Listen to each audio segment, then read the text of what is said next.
Welcome to NothingisOB South Texas Golf Podcast, episode 99.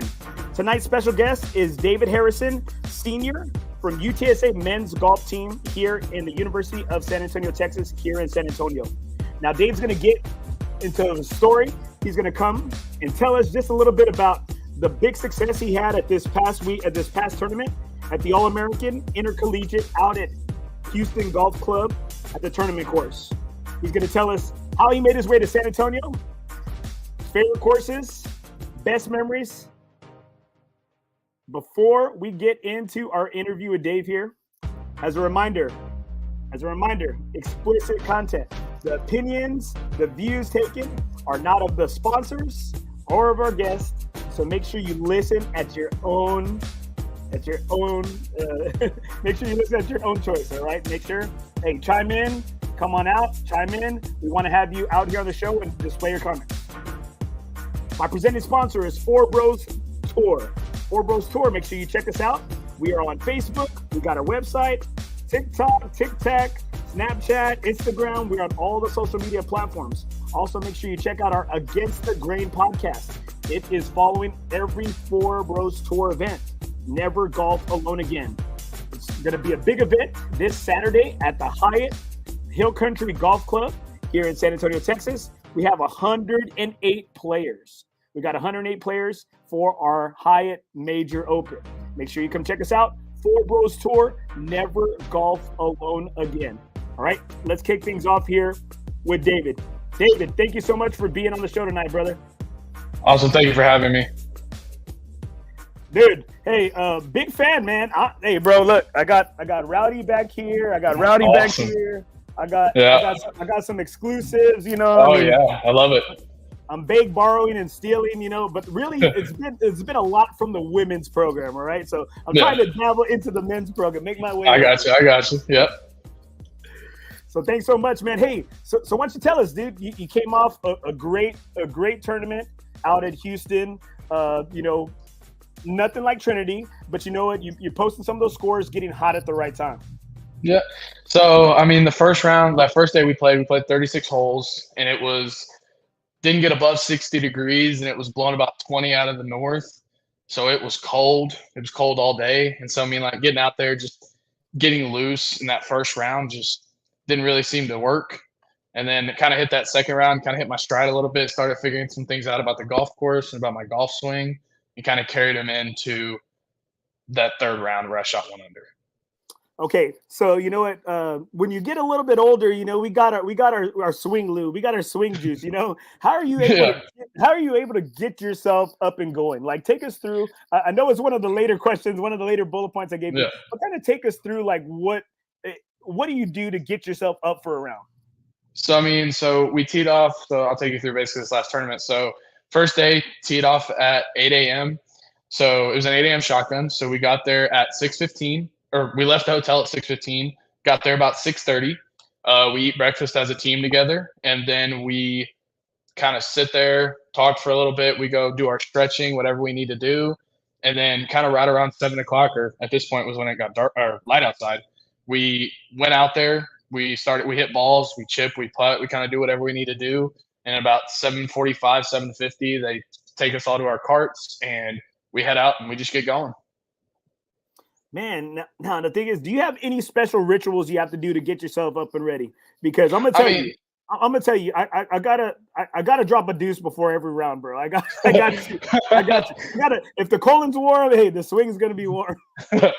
For me, I always gotta listen to music. Like, I think that's kind of the thing. Like, I feel like when I don't listen to music, it's just you kind of hear everyone else talking, you hear everyone else hitting golf balls, and I feel like listening to music kind of helps me get in my own little zone there and kind of get focused on what I got to do to play that day. Now, what did you say? You know, what was the thing that was maybe giving you the most trouble as you said you were kind of trying to find your zone or trying to get into that mode? You know, like when it's cold outside, the ball doesn't fly as far, it doesn't compress as much, so it's not going to go as far. And then on top of the wind blowing as hard as it was, like it was hard to get the distances right with everything. Like, and then Houston's got a lot of tall trees out there, so it creates these like wind tunnels in the fairway. So like the wind above the trees could be blowing one way, but because you're in this little wind tunnel, it's blowing the complete opposite way. So it's so hard to judge. Like we get yardage books and they say the wind direction, and that's kind of where like you just got to trust it. Like no matter what you feel, you got to trust that the wind is coming from this direction. So it was just really hard to kind of get into that zone with the wind and the cold and everything like that. Now, as you do that, do y'all get to like play any practice rounds? Or you kind of is it kind of like the pros where you get to play 9 or you get to play a few holes at least to kind of try to get a little gauge the course? Especially luckily enough, you may have played it before because you're from Houston, so did you have maybe a little advantage over maybe some of the guys that had never played it before? So I'm actually originally from the Dallas-Fort area. Parents just moved down to San Antonio very recently. Trophy Club, yeah, Trophy Club. No, we did, yeah. But parents just moved down to San Antonio now, so I'm here officially.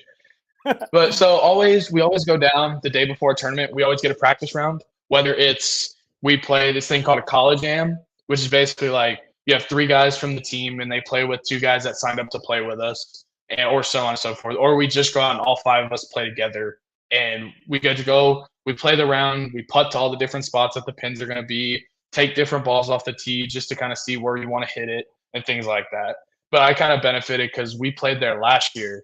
But last year got canceled after the 36-hole day because it rained so much the first day. I do remember that. I remember it was super some bad weather.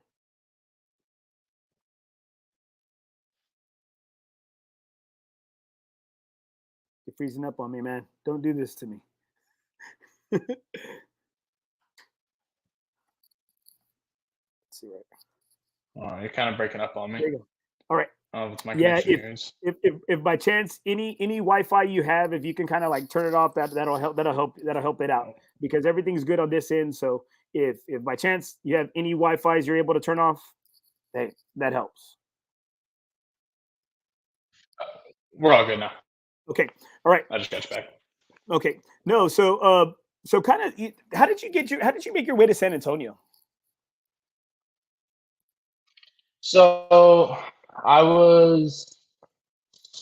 right after your sophomore year, before you start your junior year, you're allowed to start contacting coaches, and so I'd sent emails out to so my dad was former military, so I had the Hazelwood Act, which gave me free tuition to any state-run university in Texas. So I knew I wanted to stay in Texas regardless. So every state school in Texas, I sent them an email just with a resume, what kind of scores I was shooting, where I went to high school, all kind of stuff. And then I talked to some other schools, and I got to the point, and I came down here to play in a tournament actually at TPC on the Canyons. And I came out and I won the tournament. And before I could even get out of San Antonio, I got an email from Coach Collins at the time and said, "Hey, we want you to come down on a visit." And so a few weeks later, I came down on a visit, and I kind of just felt home here. It's just one of those places. I just felt like I could spend my 4 years here, now 5, but I could spend my time here and enjoy what I'm doing, where I'm at, and have no regrets about what I'm doing. Man, so that's pretty good, because I guess word on the street is are your parents members at TPC?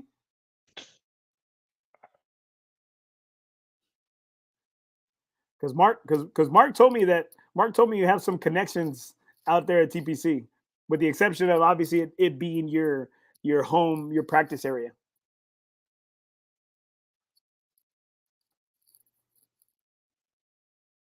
Man, he's breaking up on me right here.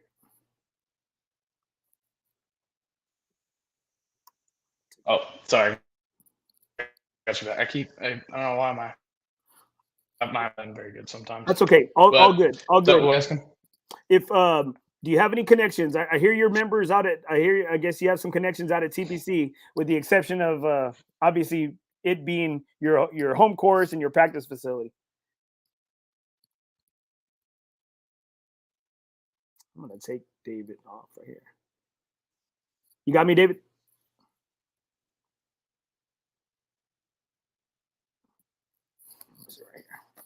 Let's see right here. Hold on real quick, folks. We got some technical difficulties. Dave, you back? Sorry, I lost you again. That's okay, Dave. Are you on your phone, or what are you on right now? Yeah. What was that? Sorry. Are you on your phone right now? What are you on? I'm on my computer right now. Let's see. Maybe if you can. You have an iPhone. Let's see if maybe you can Yeah, I'll drop it on connect. your I'll do iPhone. it on my phone. Check it out. I gotcha. All right. Okay. All right. So I'm going to take you off, and then you hop back on. Perfect. All right. I know. I need to pay that. I need to pay that bill. Maya, FOREBROS needs to pay it for me. All right, guys. Hey, make sure, guys, you check us out. FOREBROS Golf Tour, guys. All right. FOREBROS Golf Tour right here. FOREBROS never golf alone again. Make sure you hit us up.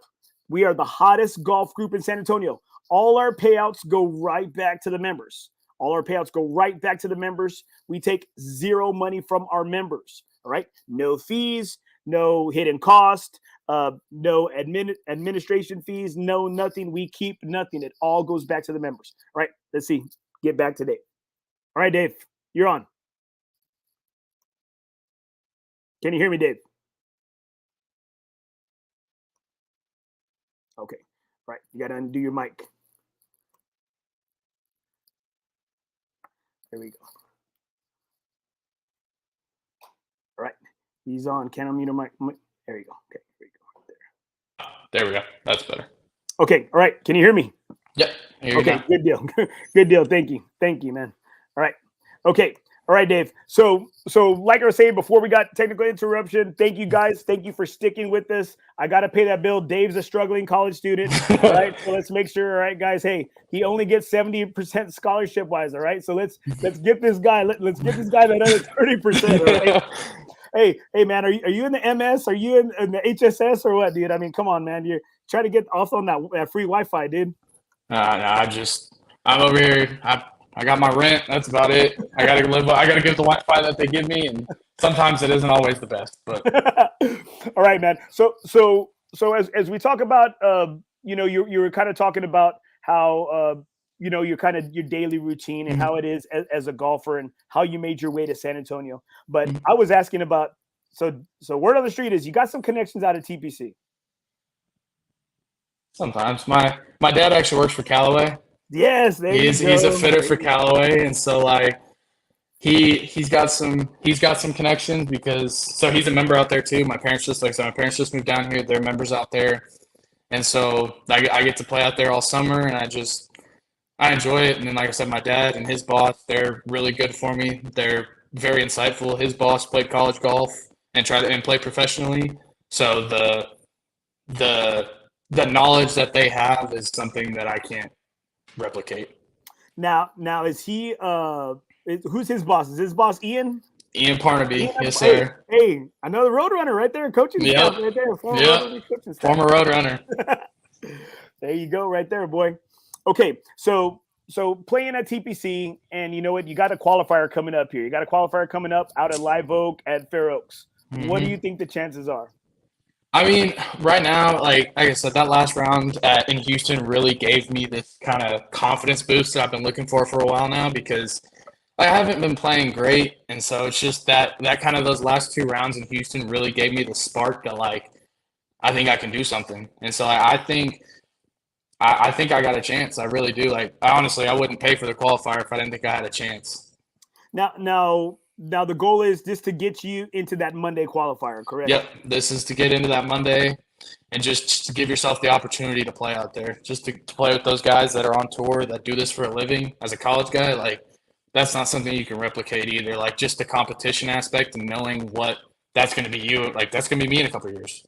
So, like, just to get that experience beforehand is huge.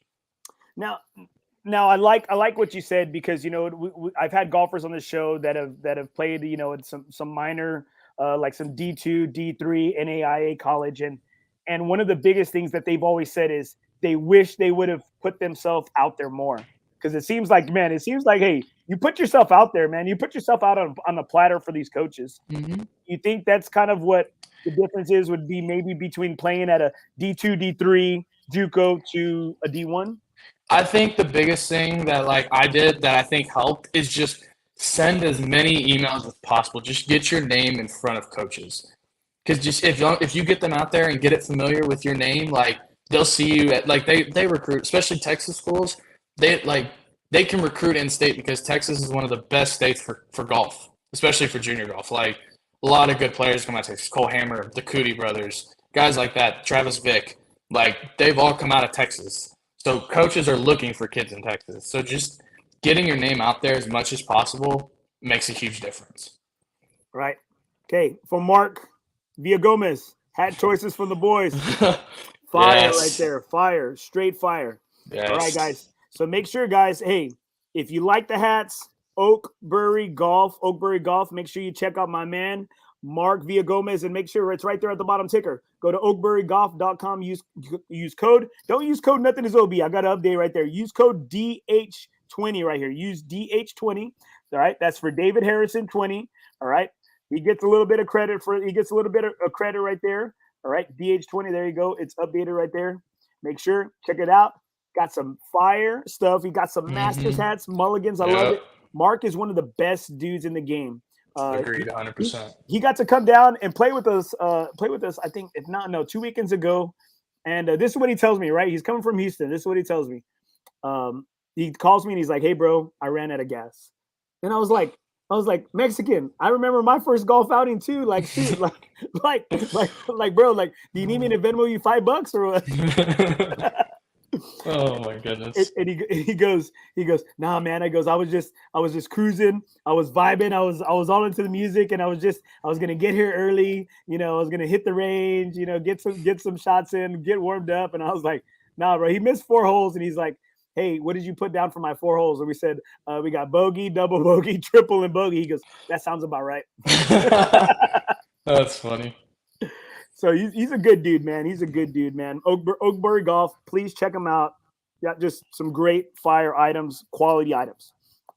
All right. So we talked about you, man, being hot at the right time, kind of, feeling that potential. And I'm sure as a senior at UTSA, you've had a lot of heartbreak these past several years, especially at conference time, because, Coach K, formerly the former UTSA men's head coach, good friend of the podcast, good friend of the program, he's told me some stories about y'all have been like right there on the cusp of getting those bids, almost getting the automatic bids, and then almost breaking through to make the NCAA tournament.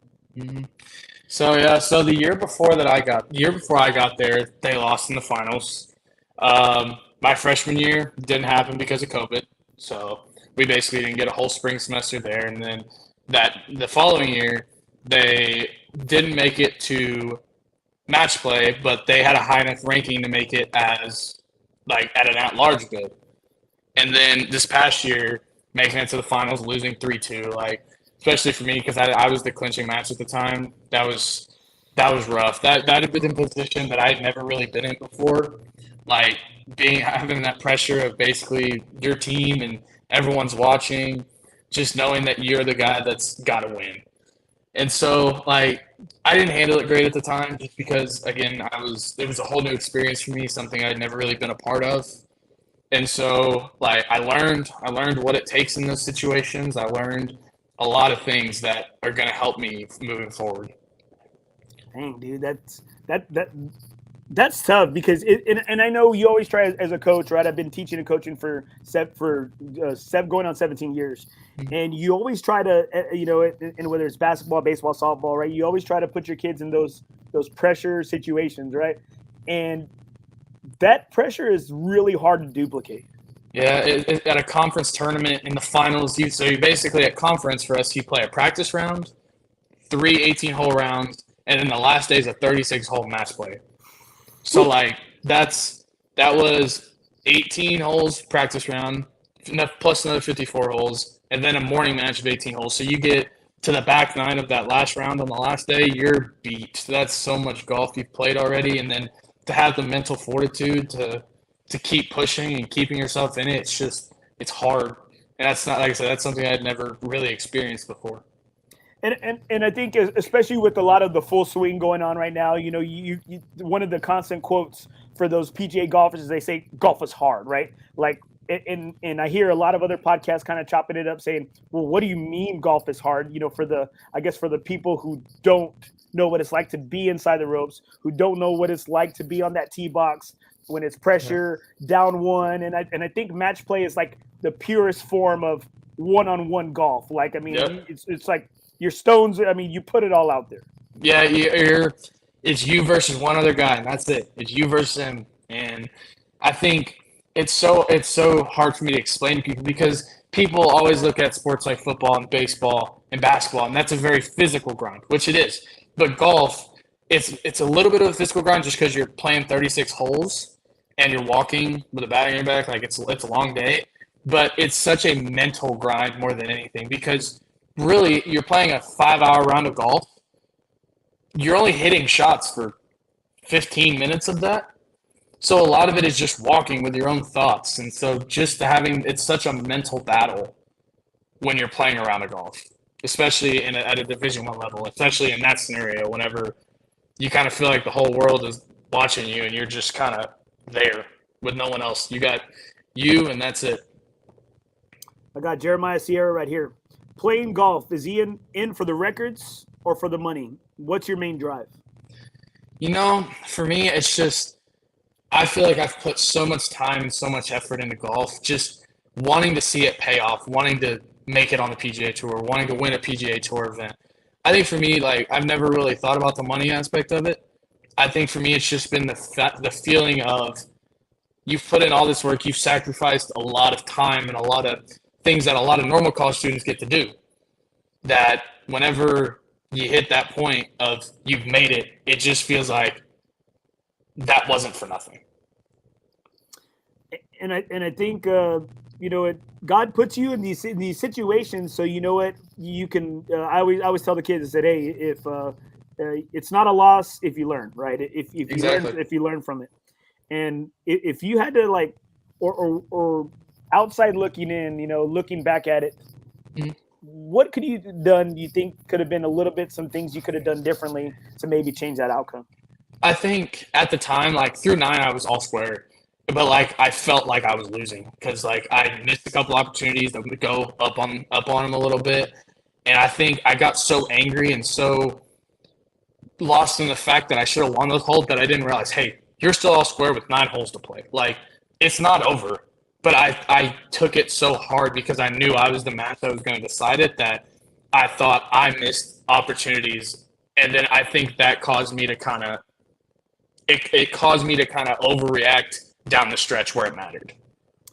And I think that's a big thing that I think some people like hack golfers or amateur golfers or people that can't that aren't on as elite D1 golfers like yourself that we like to get into that mind. We like to get into that psyche and that what is the process that you as a golfer do differently than we can do, because I'm always like the way I feel is just it's just like I never give in. Like I'm like I don't care if I'm like if I'm hitting 5 on a par 4, I'm like no, hey, I'm gonna try to hold out. I'm gonna try to get up and down and try to limit that damage, and I'm just never gonna never give in. So like, what type of golfer are you?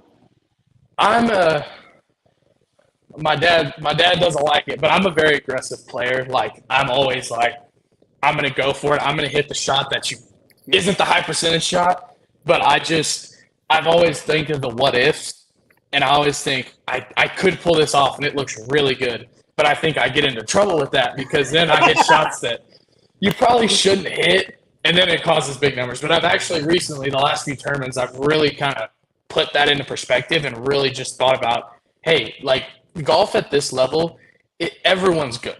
It's the difference of it's such small things in golf, whether it's like it's just the difference of chipping out or going for that fantastic shot. The guys that are good don't make mistakes, and if they do, they're very minute. It's a bogey at worst. But like those guys, that's what separates the elite from the mediocre. It's the fact of limiting the big numbers and just not making mental mistakes, not making mistakes that are preventable. If you hit a shot, if you hit a shot and it hits something and goes in the bunker, like you can't prevent that. That just happens. But like knowing that if I hit this here, the worst I'm gonna make is bogey. But if I try and hit the shot over a tree or over the water that I probably shouldn't have, that could lead to doubles, triples, whatever, like worse. So I think that's kind of the biggest thing that separates the good from the mediocre in college golf. Jeremiah Sierra, that's my motto. Ball till I fall. I like it. Right here. Also, I got Mark Villagomez. Shout out to Mr. Harrison. He's been awesome for me, man. He actually, when we were out in Houston at the Bayou City Rice's tournament, I told him, I'm like, hey, I'm gonna be here. Like, and he told me, he's like, I get off of work at 3, but let me go home. I'm gonna sleep for a little bit, and then I'm gonna come out and watch you. And he came out and watched the back 9 of my last round out there. And so I mean, that was awesome. I was really appreciative that he took time to come out and watch me play. Like that was a really good move, and I really appreciated him for it. And then everything he's done for me, supporting me, sending me the merch, like it's been awesome. It feels really good to have someone like that on your side.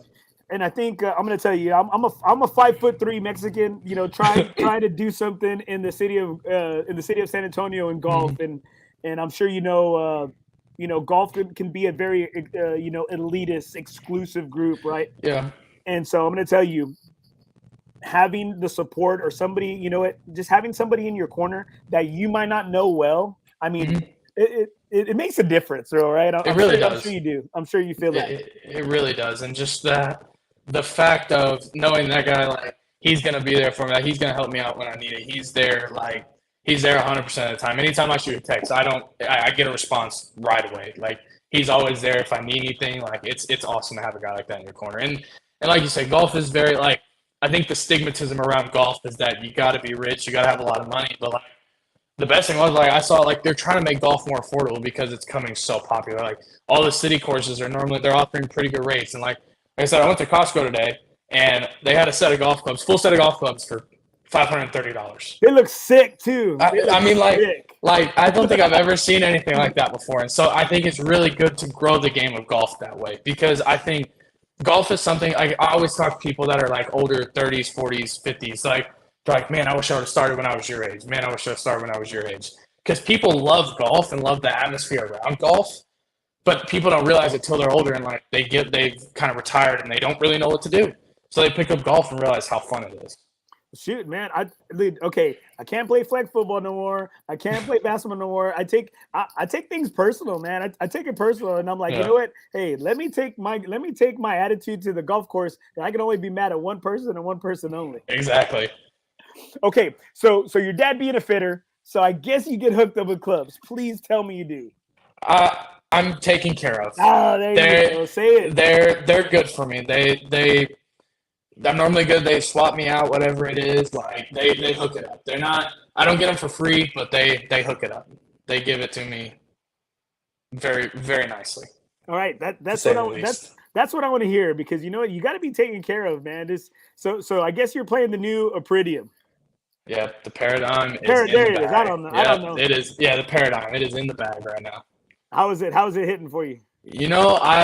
I first got it. I had to do some tweaking with it, but since then it's been awesome. I've loved it. I play a full Callaway bag, driver all the way down to putter, and I mean last year I was playing some Titleist irons and I made a switch because something was just off, and I switched to the Callaway, and like since then it's been a game changer. Not trying to promote Callaway, just honest opinions here. Honest opinions. That puts food on the table for your pops. Yeah, I mean, they've made a big, for me, that made a big difference, and that kind of helped me. The way I played in conference, I played pretty well, and so that kind of helped push that forward. And then had a decent summer, almost qualifying for the USAM, and so it was a really good choice. And so, I mean, like I said, my dad and Ian, they're good to me. They give me advice whenever I need it.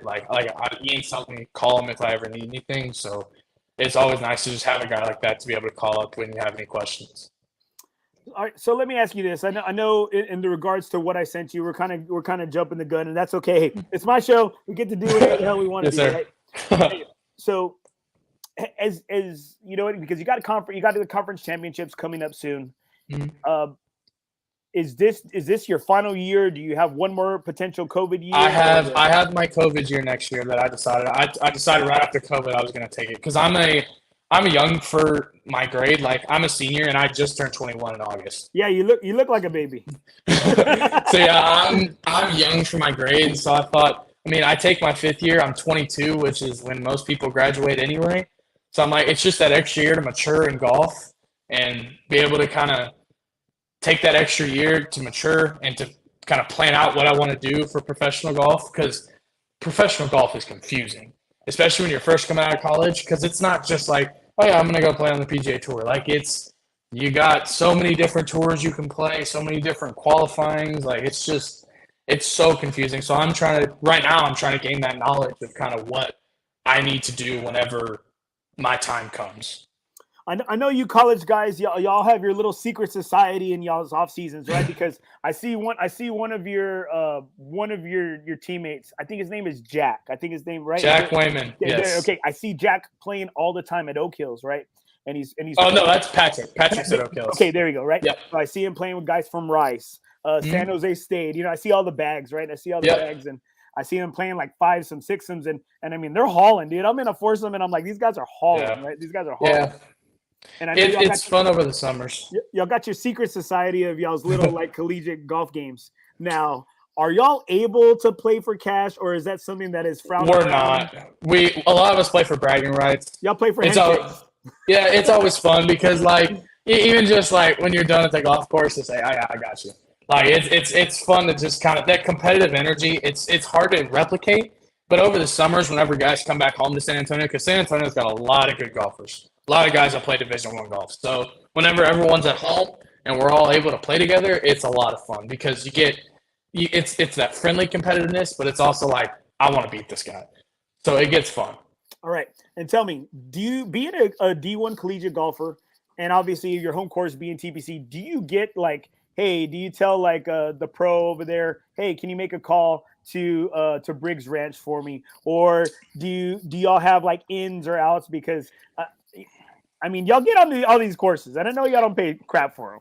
So normally during the season, like coaches call out for us. Like whenever we go somewhere to go play, like we go to Cordillera sometimes. We've gone to Oak Hills a couple of times. Like over the summers, it's a lot of like I play a lot at TPC. Like there's a lot of good members out there in general. And then like I said, Patrick's a member at Oak Hills, so like I'll call him up sometimes, like, hey, like you want to play golf? And he's like, sure, come on out. And normally like they're able to charge me like the junior rate or whatever because Patrick's a member out there, so they give it like they're really good with us, work with us, and like there's not really other courses that I go to I can think of because I mainly just stick around those two.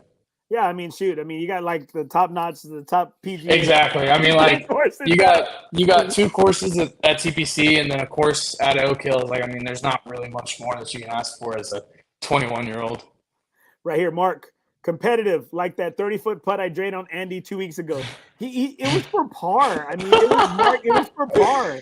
I mean, and I mean, like, I'm out there having a good time, dude. Hey, he was already 4 holes out.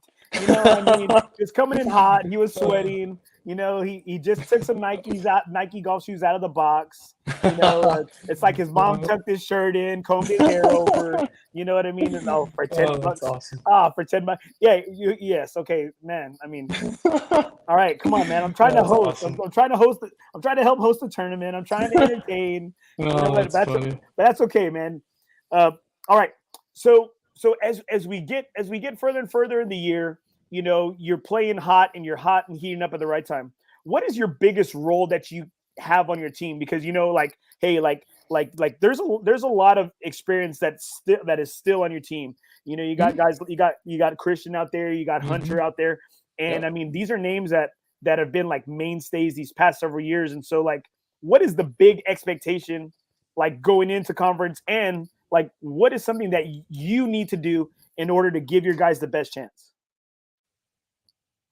I mean, for me, it's you got me, you have Christian, you have Hunter, you have Jack. Like we had 4 of our top 5 return this year. And we got a freshman that's normally been playing on our top 5. He's played with pretty much the whole fall or the whole spring. And so like it's been just we know what we can accomplish, and it's just the fact of doing it. Like I think you got 4 guys that have been in this position before. We know what last year was like. Like, we know what we need and we know what we want to do because we've been there before. So I think it's just a matter of just knowing that we're talented enough and knowing that we can go that far. And the only thing stopping us is ourselves.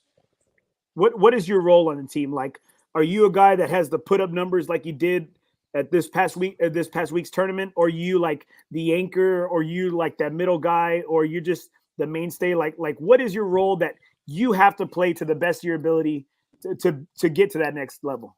I mean, I think for me, like I've always been a guy that like very rarely am I going to explode and shoot really bad, but I think for me, like it's being that guy that's not like you got to have a counting score because so in college golf it's you have five guys and count four scores, and so I think for me it's just always I got to be one of those guys that counts. Like I think for me it's even just for myself, like I can't be that guy that feels like I weighed the team down or I felt like like I didn't do my part.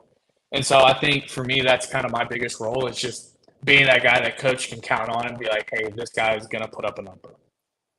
Now, seeing Coach K retire in the offseason, like that really hurt me because he had been a big friend of the podcast, right? Mm-hmm.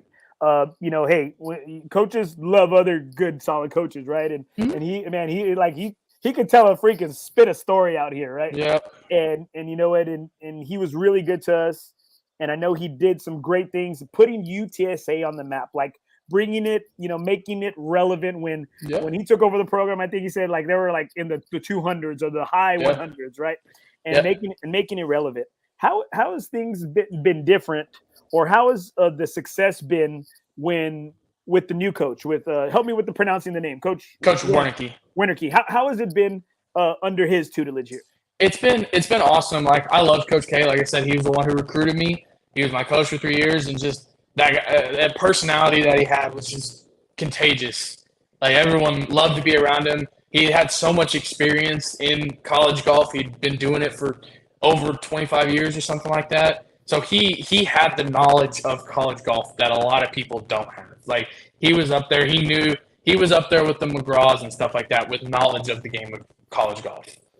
And Coach Wernicke is just as knowledgeable coming from Louisville. Like he knows what it takes to be in that top 25 program because Louisville's always really good. They're always ranked really highly, a regional team. So he knows the level that it takes to get there, and it's been really good. Like having him on the golf course, and Coach Ashley's always really good to us as well. He's very knowledgeable about the course management side of things. Like it's been really good to have, especially as a college guy. Like having those guys in your corner and having those guys that have coached you have been like. It's been really good for me because I've seen all different perspectives of golf. Okay. Now, like I said, hey, show is called NothingisOB, so, we always got some twists and turns, some curveball, knuckleball. Yep. You know what? If I was Coach Collins, I would have been pissed off. I left early, and then Coach K does that crap. I'm like, wait one more year. He's probably the head coach. I think for him, he had just had a baby. He got a good job. Doing insurance, I think for him, it was good. Like nobody in the golf game wants to do insurance. A lot of guys do insurance because they have to. I saw him not too long ago. Like I saw him right before we left to go to Florida at the beginning of the year, at the beginning of the semester. And so I talked to him. We sat and chatted for a little while. Seen him at TPC a couple of times, and I think he's doing well. Like he loves it. He just had another kid. So he's doing well. He loves what he's doing. He's got all this time. You're not on the golf course. You better be doing something. Making babies over here. No, it was the thing for us is that like as a team, like none of us knew that was coming with Coach Knauer. Like we're all like we played conference, we finished second, we were done, and then we get a call, like we get a text in probably the middle of June, and he's like, "Hey, can we have a Zoom call tomorrow?" We're like, yeah, all of us were kind of wondering what this was going to be about. And then he tells us that he's retiring, and I was just like, whoa, like that's just really unexpected. Well, you know what? Things happen for a reason. Agreed. And I think you can't say that Coach K didn't do his job. You can't say that he didn't leave y'all in a way better position, and he's brought some relevance. And what do you think about the job, man? Like we're like a legit school. Like people know us. Like it's really football, cool. Like they know. Like we are an up and coming powerhouse. We are. Yeah, it's weird for me because so when I came here my freshman year, like UTSA wasn't like this. The football program wasn't the way it is now with Coach Traylor. The golf program wasn't like it was up and coming, and so like. It's just, and like we didn't have the race building. We did study hall in this underneath the multidisciplinary studies building. It was like this little dungeon you went to. And so just to see it grow the way it has in the last 4 years has just been really eye-opening for me because I'm just like, wow, like when I was here, it was like when I was here my freshman year, it was not like this. And now we've kind of paved the way for the future guys coming in that they're going to have this and they're going to see the improvements. And UTSA is just going to keep getting better and better. I don't see a decline for UTSA anytime soon. Right here. I think you know this girl. Cameron Carrion. Hi, Cam. Hey, dude. Tell me, okay, there's got to be a lot of like friendly competition because the girls program has like been there, done that. It's old news them making it, advancing to the tournament, Mm-hmm. and Cam making it, to the NCAA championship. Yep. So I'm like, y'all got to step your freaking game up, dude. Like, I know man. we're trying to get there, man. It's such a long process. Their girls team is so good. They've got so much talent on that side. That's just stupid how good they are. I'll put my money on them against y'all straight up, and I think they come on, I can't sit here and say that that's going to be true. So a funny story. My sophomore year, whenever COVID happened, we had that whole fall off, and so like what we did that year is we did like a Ryder Cup. So like we had 10 or 9 guys on the 9 guys and 5 girls. So we had teams of 7 or whatever it was. And we did like a Ryder Cup kind of thing. And so I actually played Cam and she beat me. So right now she's got the 1-up lead on me right now. And so I always tell her that we got to do that again so I can at least get a little bit of payback for that. No, they don't want to mess with y'all, dude. They've already beat y'all, and they've already proven it. They're going on to bigger and better things, dude. Right? Yeah, we're on the way. We're on the way. Don't worry. We're on the way. See, that's what I'm saying. Thank you, man. Thank you. We're on the way. That's what I want to hear, Dave. That's what I want to hear because you know what? Yeah, I love my girls, but you know what? I'm like, man, y'all are my dogs, dude. Like, we're on the way. Freaking up there, man. We're on the way. All right, so I'm playing at the Corey with one of my buddies, right? His name's Zach Falconer. Mm-hmm. And we're talking about people giving UTSA its props, right? And all of a sudden he goes, well, you know what? All I can say is my alma mater beat y'all's ass to go, to the NCAA tournament. And I'm like, you graduated from Charlotte? And he goes, that's right, baby. And I'm like, oh yeah, man. It was. I couldn't say. What could I say? I couldn't say nothing. That one was a sore subject because so that whole year it was weird. We played really well in the first event, and it just kind of slid for a little while, and then we out of nowhere we picked up some momentum at the Aggie at the end of the year and just played really well at conference, and we beat Southern Miss that morning 4-1. Mm-hmm. And we were waiting around to see who we were going to play because that FAU Charlotte match was really close. It came down to the last match on the last hole, and so we were just kind of sitting around waiting who we were going to play, and it's really really interesting because Hunter. So Hunter was playing in a group in front of me, and the guy he played shot 6 or 7 under. Hunter was 1 under and lost 4 and 3 or whatever it was, 3 and 2. He was 1 or 2 under and just generally just got beat. And it's just really, really crazy that golf, if you get hot at the right time, golf is fun. But then you catch those cold streaks. My sophomore year, end of my freshman year before COVID and my sophomore year, I went through a really rough patch. I lost my golf swing. I lost basically how to play golf. I lost all the confidence. And so I spent that whole sophomore year, I played 1 tournament, and it was because the team had gotten COVID and I had already had it. So me and Adam House at the time, we got to go to a tournament as individuals and play. That was the only time I played that year.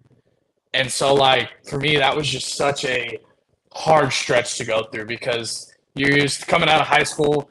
You were top dog playing Division I. I was the only guy from my high school to go play Division I college golf. So knowing you were big dog, and then it just felt like you restarted because you were just a freshman again. And all these guys they've been here. They know what they're doing. And it was a really rough patch for me to go through. And I contemplated a lot of things whenever I was going through that rough patch, but I knew eventually it was just going to work itself out, and it did that my junior year. I mean, you really hear though, a lot of golfers, it's they go through these things, right? They lose touch. They lose touch, and then I think a lot of times though, but isn't that what's badass is that process of kind of finding it again? In the time period, no. It sucks when you go out to the golf course and you're just like, I don't know where the ball's going. But like the process of working out, then once you finally figure it out, it feels really good because you're like, man, I was at such a low at one point and I finally built myself back up and I feel really good. And so golf is just I would say it's a very fickle game. Like whoa, hey, man. Hey, I'm a 43-year-old Mexicano from Corpus Christi. Don't be dropping these big ass words on me, man. Right? You're gonna make me look up and get my thesaurus app over here. It's a very indifferent game. It's very like it giveth and it taketh. It's very like you do some stuff and it's just like, wow, like I'm gonna go play on the PGA Tour. And then there's some times where it's like, I don't even know why I'm here. It's very it's so you never hear someone say, I don't think I've ever heard someone say they're gonna quit their sport more than playing golf. I never heard someone say, oh, I'm just gonna quit baseball. Like people always say, I'm gonna quit golf, and then they go back out and play tomorrow. It's just the way golf is. Well, okay, so you talk about those downs you have. Is there somebody like a swing guy you have, or is it one of your coaches, or do you have somebody here in town that can just kind of like get you in that right state, or tweak those fixes? Because Cameron's out here, Cameron's chiming on here, and you know what? Hey, she's got her coach. She's got Brian Gathright. Out at Cordillera, right? So it's like, do you have somebody here that can kind of give you those fixes? So it's actually my dad. My dad taught me growing up. He's the one who taught me how to play golf. He knows my golf swing better than anyone I've ever seen. And so, like, anytime he knows, like, no matter what's going on, if I have a trouble, he knows what it is. And me and him go out on the range and work on it. But my dad, I've gone to some other swing coaches. I went to Brian for a while. He helped me out of my swing difficulties a lot. And I really appreciate him for that. And then I kind of took a break once COVID happened and I went back home. Like, I kind of stopped seeing him for a while just because, I was up in Dallas at the time. And so, like, I couldn't just drive down here during COVID and just go whenever I wanted. And so my dad, like, I kind of was towards the end of last year, I looked at him and I'm like, hey, like, I want you to be my coach again and I want us to do it. And he's like, okay. And so me and him have been working ever since. We've been working since I've been playing golf, but really gotten serious about it the last year or so. And I'm going to tell you, as being a coach and coaching my daughter, hey, I take a step back, because I remember it's her first year playing away from me, right, of not being her coach. She's like, she's telling me in the stands, hey, because I'm over here trying to give her tips. And I said, okay. I said, I'm not going to tell you nothing. I said, I'm not going to tell you nothing. But and then she's like, Dad, and then she comes, a month later, Dad, I want to work with you. And I'm over here like, and I'm playing hard to get, no, sorry, I'm going to work with your little sister, not you, That's been the best thing about my dad is he's never pushed me one way or the other. He's never swayed me to do anything. Like, I'm the one, like, he taught me golf, but he also let me play other sports. Like, I played competitive baseball for a long time. I quit golf for a while, all the way up until my 8th grade year. Is when I decided I'm going to play golf full time. Like, I played baseball, I played golf, I played middle school basketball, middle school football. I think that's what helped me a lot as well because I've seen guys that I've known play golf. They've been playing golf their whole life, and by the time they get to college, they're burnt out because that's all they've been doing for 18, 19 years. I think for me, it's helped so much playing other sports because, like, I haven't fallen out of love with the game of golf, but I think it happens a lot where guys have only played golf their whole life, and you just get to the point where you're just like, yeah, I've hit my peak and I'm done. Like, they're and I see that as a coach, right? As I see that, I've had the privilege of coaching some D1 female basketball players, right? And they were great, like multi-sport athletes. Not only were they killers in the classroom, like my best basketball player, and she played at Tulane. Another one played at San Diego State. And you know what, man? They were great tennis players, softball players. It's just like ridiculous, and I think you have to kind of have that attitude, right? Like kind of like almost that team sport attitude that you bring to an individual sport. Agreed. And I think it's so hard with golf because golf is it's a team sport, but it's not like baseball. It's not like basketball where, like, you can have an off day and your team can just pick you up that easily. Like, golf, you need 4 scores. So if one guy has an off day, like, you got other 4 guys and they have to play well or else you're kind of screwed. And so I think golf is such a hard sport in that way that you're by yourself. And like, there's some events where we play with our teammates.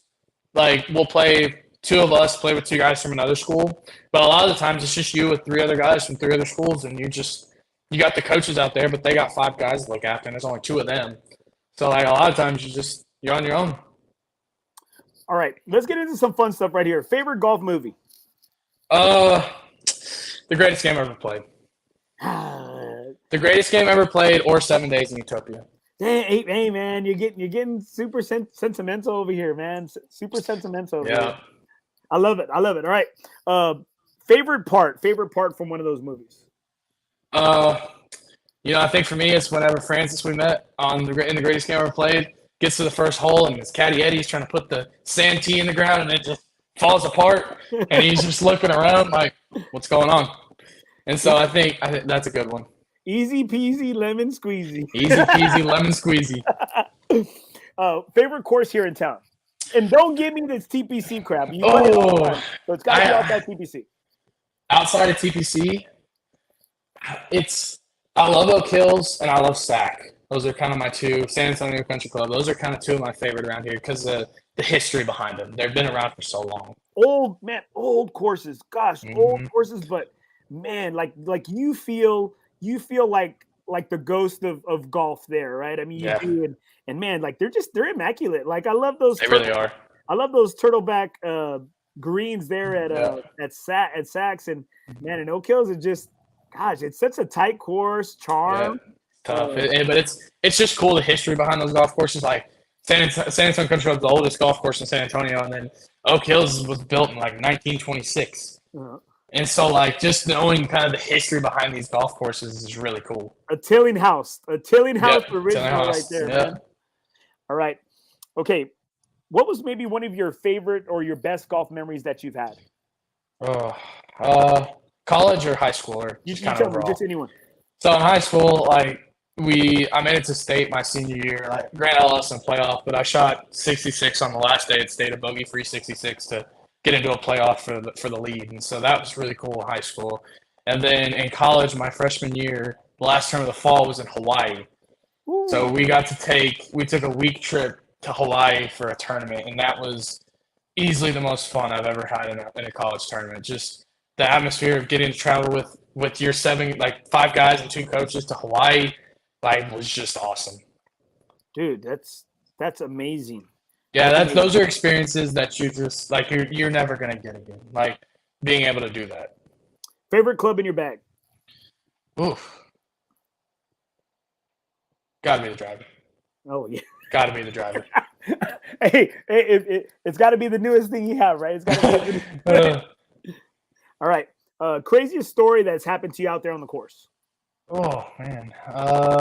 Don't, and it's okay to incriminate yourself, all right? It's so last year in Houston, we're playing, and it's supposed to rain, but like in golf, as long as the course isn't flooding, you're good.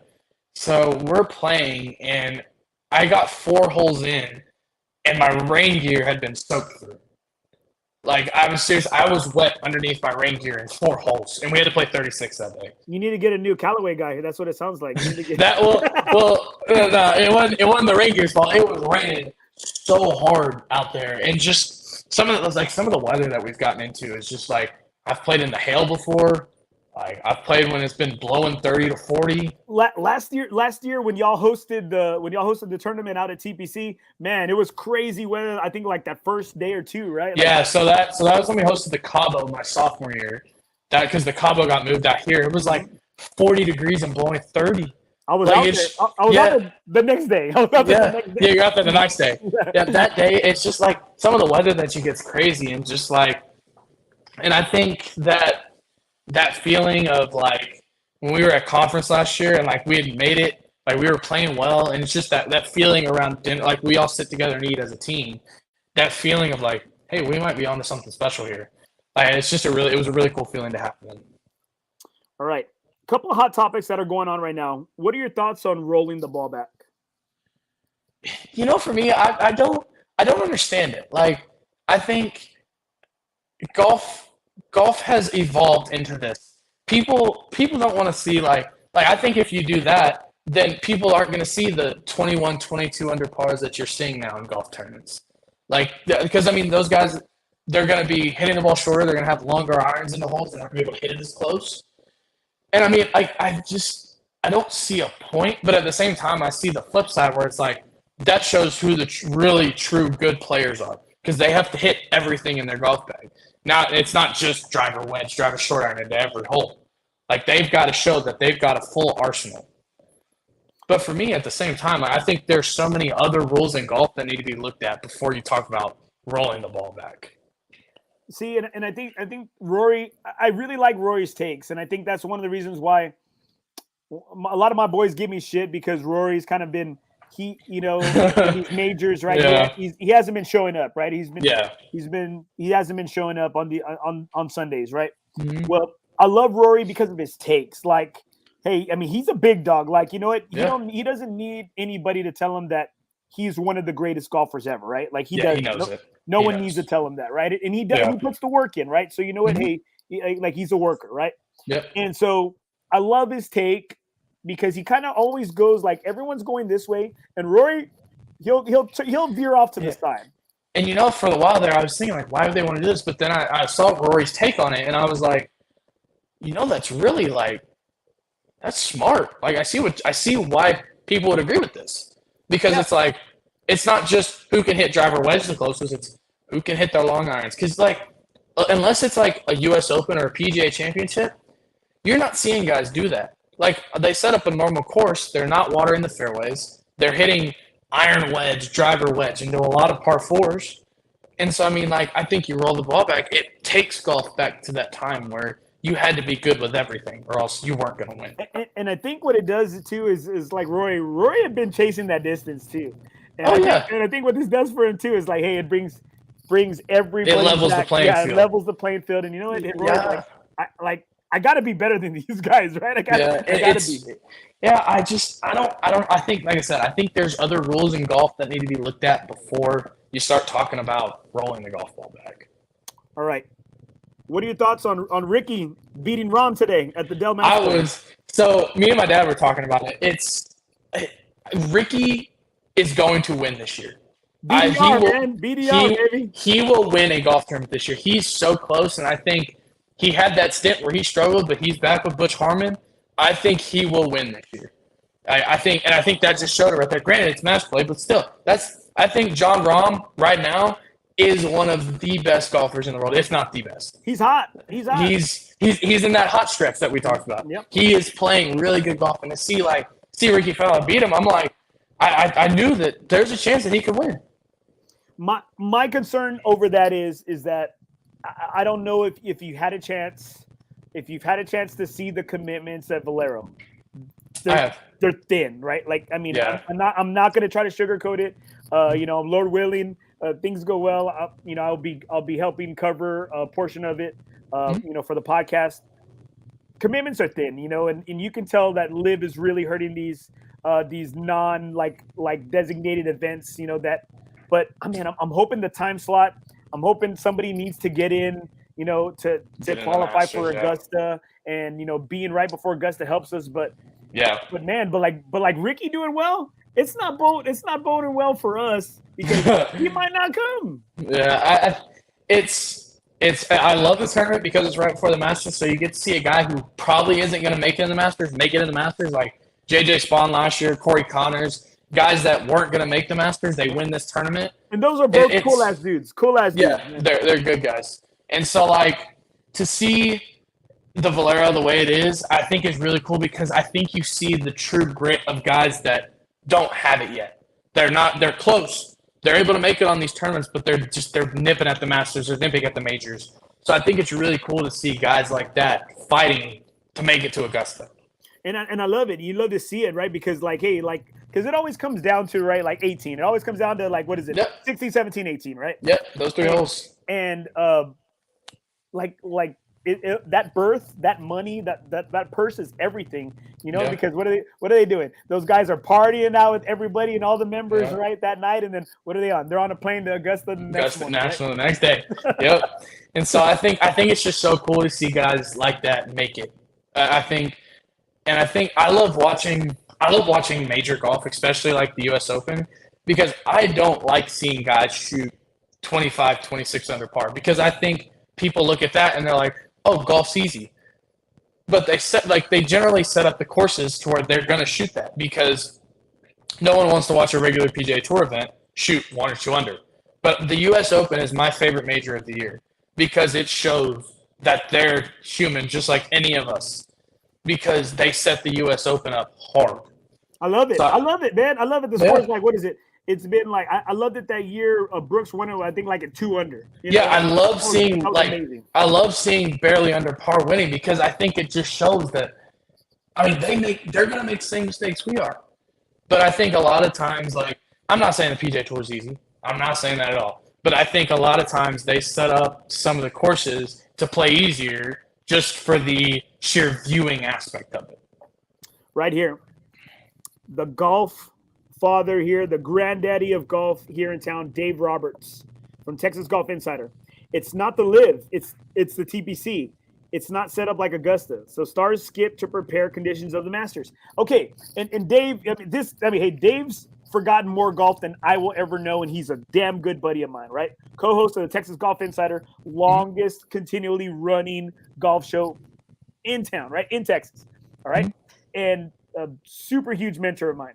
Well, I think some of these guys come here as like a tune-up, though. I still think they use it as a tune-up because it's not easy to play here at TPC. What do we always have these past several years? Wind, rain, right? Yeah. And it's not easy, man. They got those greens rolling fast, and there's a lot of punch bowl greens, and they drop off. They have their drop-offs crazy, and I think if somebody can get battle-tested here, like Rory always comes, and I'm hoping Rory sticks to that. I really do, because Rory always comes, gets in, hey, maybe doesn't make it, past Friday, but he comes in, he puts the work in, and then he's off to the Augusta. Yeah, and I think for me, like the Valero, it's such a good field, because I think TPC, because that's our home course. We play out there just about every day, and so the Oaks course is very difficult. Like, even for us, like when we play qualifying and stuff, like a couple under par maybe, but it's just like, it's such a difficult golf course, and you can get out of position so fast out there that I think when you play a course like this and then you go to Augusta, I think it helps, because you're like, man, I've been playing these tight fairways all week. Now I get there and it's like there's a little bit more room.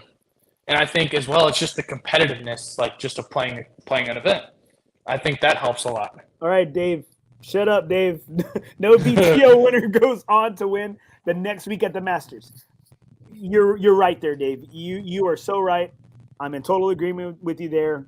It's hard to go back to back, but you know what? Some of these guys, hey, they catch lightning in a bottle. And I would love to see, hopefully, Ricky. I want Ricky to win this tournament so bad. He's a little dude. You know what? He's a little guy. I've seen him, like out there in the media tents and the media areas, and I'm like this. I'm like, oh, Ricky, you ain't shit, dude. You ain't shit, little man. If I'm telling somebody they're a little man, they're a little man. And the thing is, with the guys like that win the VTO, they may not win the next week, but it's the fact of they're getting to live out their dream. Because if you ask 99% of golfers if they could play in one professional tournament, what would it be? Augusta. Oh, because and so just the fact of getting to experience that week. Yeah, they may not win, but it helps them. It helps them get into Augusta, and then they'll get to play the rest of the majors. Oakberry Golf Apparel. He's big where it counts. Oh goodness. Mark, set up. Hey, Mark, go to work, bro. Hey, you got an all-nighter coming up, man. Get some sleep. Hey, go. Make sure you go put some gas in your car, bro. All right. Okay.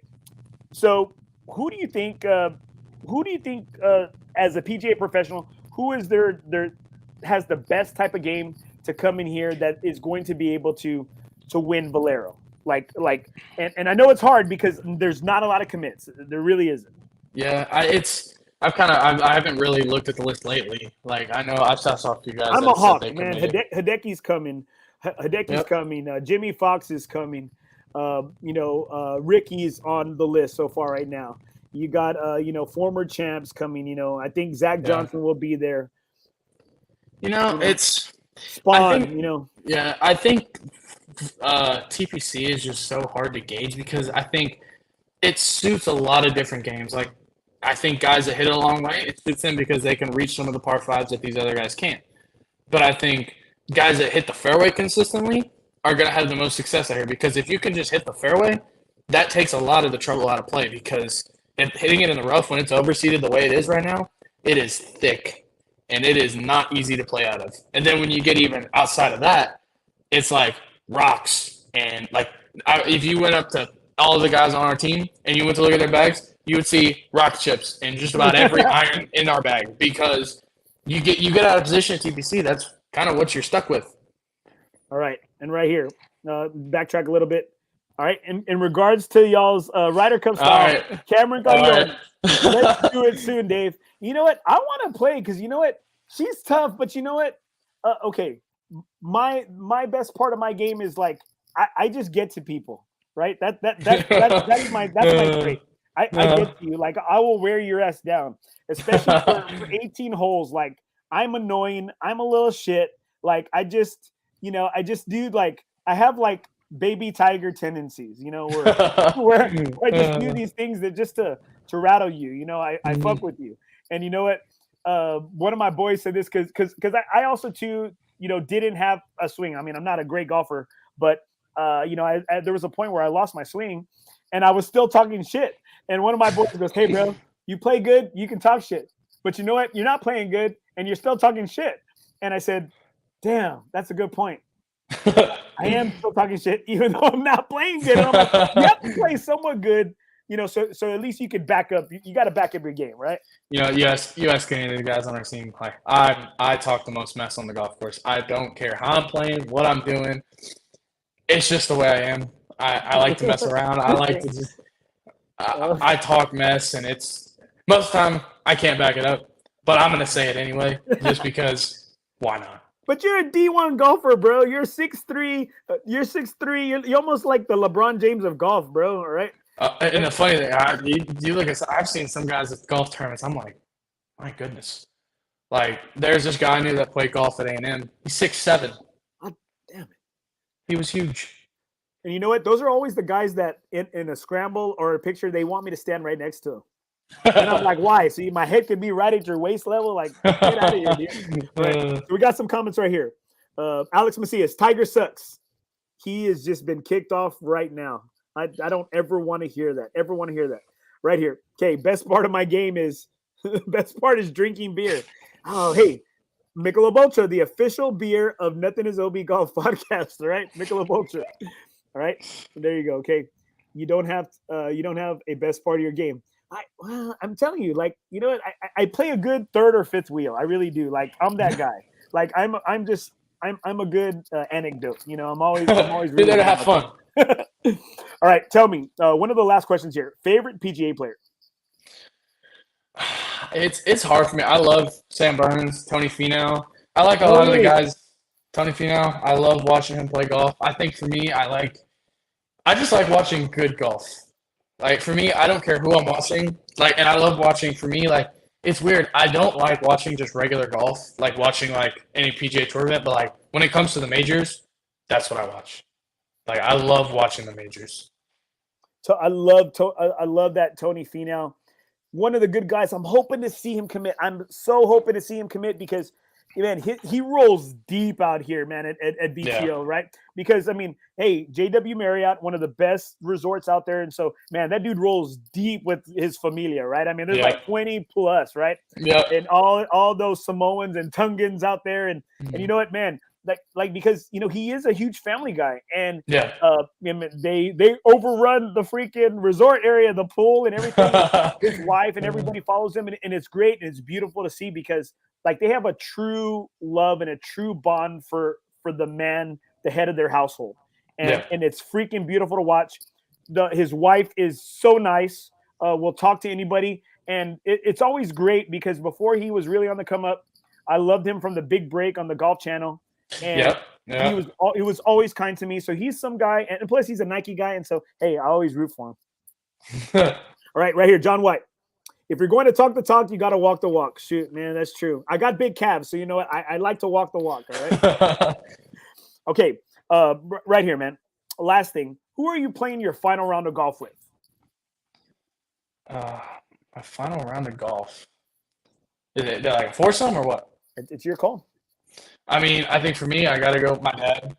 My dad's the one who taught me to play golf, and I love playing golf with him nowadays. And I think, I don't know, I feel like you got to throw Tiger Woods in there. Like watching Tiger Woods, knowing what he's done. And then, I don't know, I think it's hard, man. That's a hard question right there. Well, I mean, it's just. I've done this for a good while. You're the 99th. Hey, you're the 99th notch on my belt over here, and it's all about who do you want there. At that last round, who do you want there to be? That on that final tee box with you. Honestly, I'd honestly play with my dad.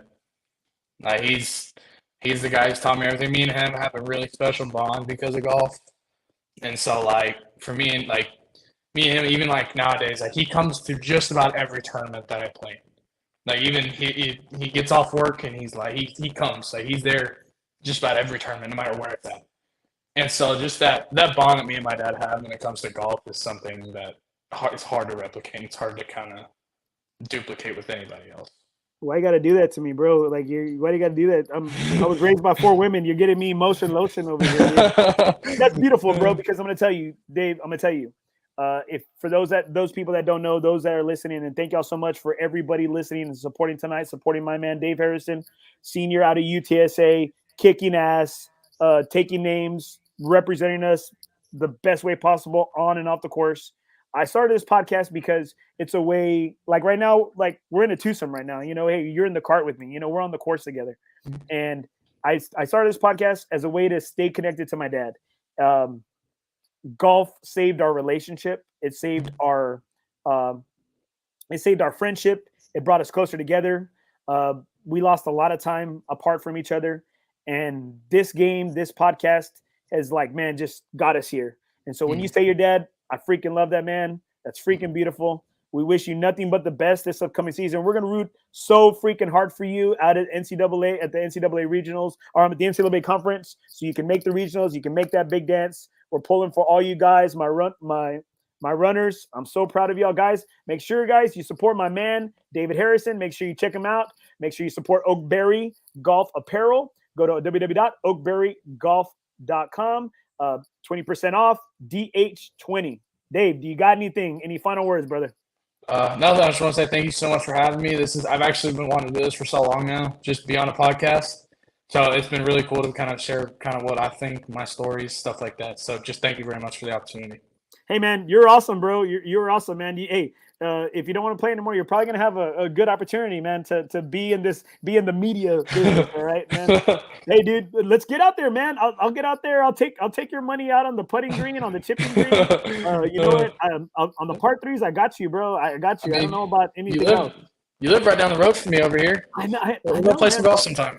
Hey, don't be scared, though. You're scared to go to church. All right, if you wouldn't mind staying on real quick, bro, as it close off, I'd appreciate it, man. Awesome. Thank you very much.